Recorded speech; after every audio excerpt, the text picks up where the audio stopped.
চাচা আসসালামু আলাইকুম। ওয়ালাইকুম আসসালাম। টেহা লইছ তাহলে বুট দিয়াম, টেহা দাও। আরে চাচা বুড়ো হয়ে গেছেন গা, ঠ্যাং একটা কব্বর হয়ে গেছে গা, এই বয়সে মাইছে বুট বেছে। এই যে রং কথা কই হাল্লা তুমি, ওহন বুট বেচতাম না, মইরা গেল আমার বুটটা কি না কেরা। চাচার লগে আমি পরামর্শ করতেছি নির্বাচন লিয়া, ঠিক না চাচা?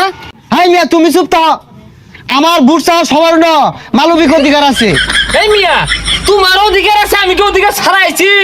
হ্যাঁ, আমি খায়রুল দাওয়ানের লোক, খবরদার হুশ করে কথাবার্তা কইও।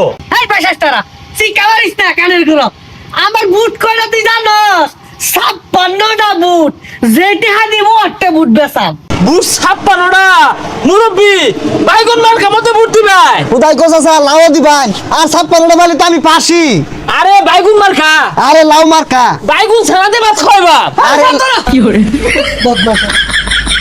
তুমি কোন লিডারের রাজনীতি হরো? তোমার মতো কিরমি রে আমার কোনো লিডার লাগে না, আমি নিজে একটা রাজনীতি। হ্যাঁ, আমার নেতা খায়রুল দাওয়ান, হ্যাঁ, যেভাবে রাজনীতি হতাছে পুরা নতুন প্রজন্মের পক্ষে। এই মিয়া তোমার একটা আমান চা খাওয়াই লইলাম, তুমি তো কিছু কও না আমার পক্ষে, কথা কও না কে?